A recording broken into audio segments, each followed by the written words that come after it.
जय माता दी मित्रों। बड़ों को प्रणाम और छोटों को प्यार। आज हम सोमवार की व्रत कथा का श्रवण करेंगे। मन को शांत और कथा को धैर्य से सुने। कथा को पूर्ण सुनने से उसका पूरा फल मिलता है।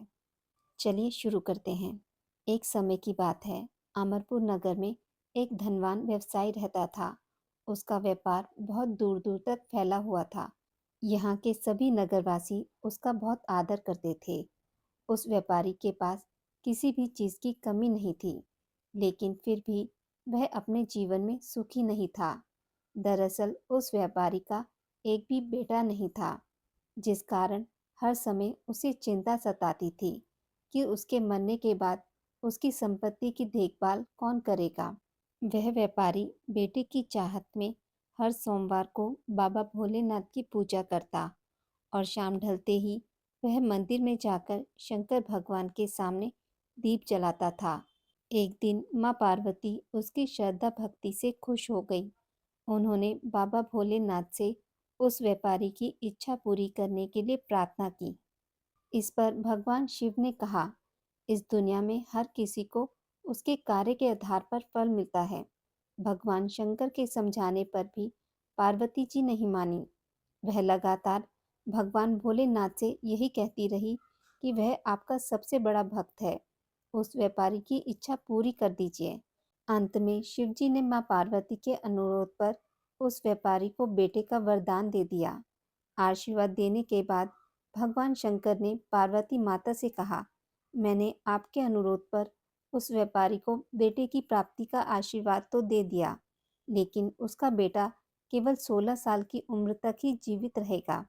यही बात भगवान शिव ने उस व्यापारी के सपने में जाकर बताई।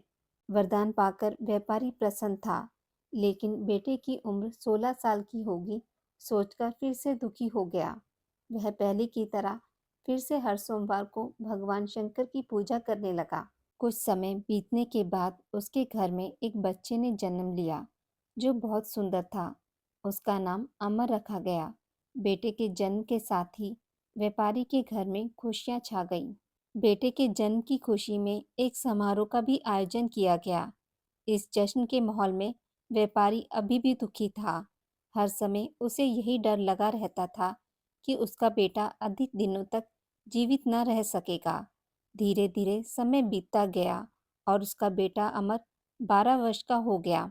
एक दिन उस व्यापारी ने अपने बेटे को अपनी पत्नी के भाई दीपचंद के साथ पढ़ाई के लिए बनारस भेज दिया।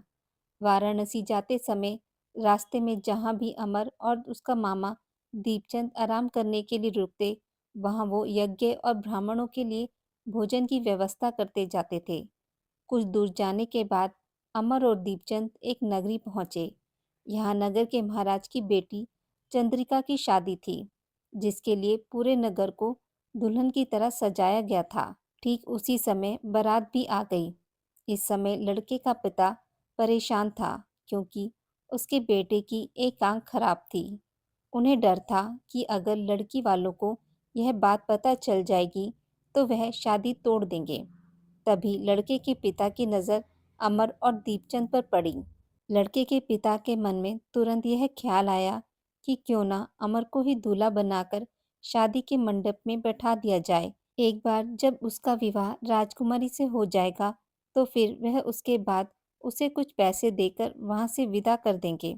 फिर राजकुमारी और अपने बेटे को अपने घर ले आएंगे। लड़के के पिता ने बिना देरी किए दीपचंद से इस बारे में बात की और धन का प्रस्ताव रखा। दीपचंद ने पैसों के लालच में तुरंत हाँ बोल दिया और अमर को दूल्हा बनाकर मंडप में बैठा दिया। यहाँ राजा ने राजकुमारी का कन्यादान कर विवाह संपन्न कराया और बहुत सारी संपत्ति के साथ अपनी बेटी को विदा किया।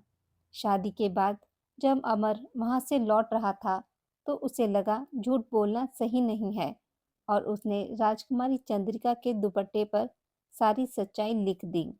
अमर ने लिखा, प्रिय राजकुमारी चंद्रिका, तुम्हारे साथ छल हुआ है। तुम्हारा विवाह मेरे साथ कराया गया। मैं एक व्यापारी का पुत्र हूँ और फिलहाल पढ़ाई के लिए वाराणसी जा रहा हूँ। तुम्हारी शादी जिससे तय हुई थी उसकी एक आंख खराब है।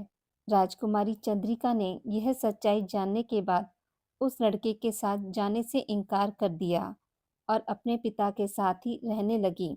उधर अमर वाराणसी के गुरुकुल में पहुंचकर पढ़ाई करने लगा। धीरे धीरे समय बीतता गया और अमर 16 साल का हो गया। इस दौरान उसने एक महायज्ञ का आयोजन किया। यज्ञ समाप्त होने के बाद अमर ने सभी ब्राह्मणों को खाना खिलाया और उन्हें कपड़े दिए। सारे काम खत्म करने के बाद अमर रात को अपने कमरे में सोने चला गया। भगवान शंकर के वरदान के मुताबिक उसी रात अमर के प्राण चले गए। अगली सुबह जब दीपचंद उसके कमरे में पहुंचा तो उसने देखा कि अमर जीवित नहीं है। वह जोर जोर से रोने लगा। उसके रोने की आवाज सुनकर आसपास के सभी लोग वहां इकट्ठे हो गए और अपना दुख जताने लगे। दीपचंद के रोने की आवाज भगवान शिव और माता पार्वती के कानों तक भी पहुंची। यह सुन माता पार्वती ने कहा, हे स्वामी, मैं दीपचंद के रोने की इस आवाज को बर्दाश्त नहीं कर पा रही हूँ। कृपा करके इसके दुख को दूर करें। पार्वती जी की बात सुनकर बाबा भोलेनाथ अमर के पास पहुंचे। यहाँ उन्होंने देखा, यह तो वही बालक है जिसे केवल 16 साल की उम्र तक जीवित रहने का आशीर्वाद मिला था। इसके बाद भगवान शिव सीधे माता पार्वती के पास पहुंचे और कहा, हे गौरी, मरने वाला बालक उसी व्यापारी का पुत्र है। इसने अपनी उम्र पूरी कर ली है।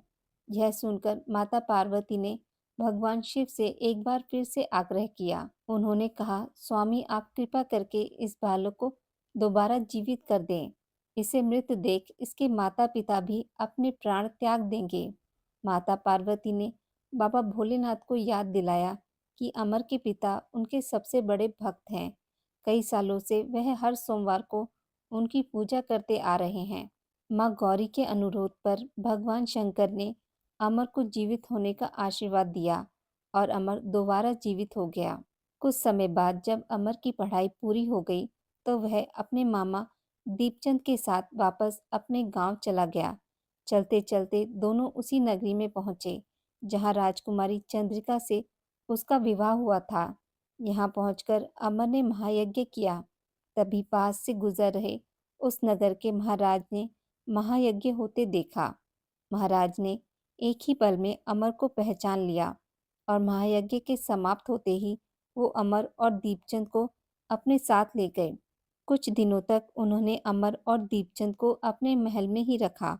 उसके बाद महाराज ने बहुत सी संपत्ति और कपड़े देकर राजकुमारी को अमर के साथ भेज दिया। महाराज ने रास्ते में उनकी रक्षा के लिए कुछ सैनिक भी भेज दिए। दीपचंद भी महल से अपने नगर को पहुंचा और दूत के हाथों अमर के आने की सूचना व्यापारी तक पहुंचाई। व्यापारी को जैसे ही पता चला कि उसका बेटा 16 साल की उम्र के बाद भी जीवित है तो वह बहुत खुश हुआ। दरअसल व्यापारी और उसकी पत्नी ने खुद को एक कमरे में बंद कर रखा था। वह कुछ भी खाए पिए बिना अपने बेटे का इंतजार कर रहे थे। दोनों ने यह प्रण लिया था कि अगर उन्हें अपने बेटे की मौत की खबर मिली तो वह भी अपनी जान दे देंगे। दूत की बात सुनकर व्यापारी और उसकी पत्नी नगर के अन्य लोगों के साथ अपने बेटे के स्वागत के लिए नगर के गेट के पास पहुंचे। यहाँ उसे पता चला कि उसके बेटे की शादी एक राजकुमारी से हुई है। वह दोनों साथ में आए हैं तो उनकी खुशी दोगुनी हो गई। बेटे और बहू का स्वागत उसने काफी धूमधाम से किया। उसी रात एक बार फिर बाबा भोलेनाथ व्यापारी के सपने में आए और कहा, मैं तुम्हारी भक्ति से खुश हूँ।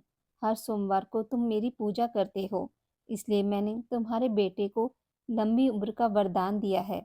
भगवान शिव की यह बातें सुनने के बाद व्यापारी बहुत खुश हुआ।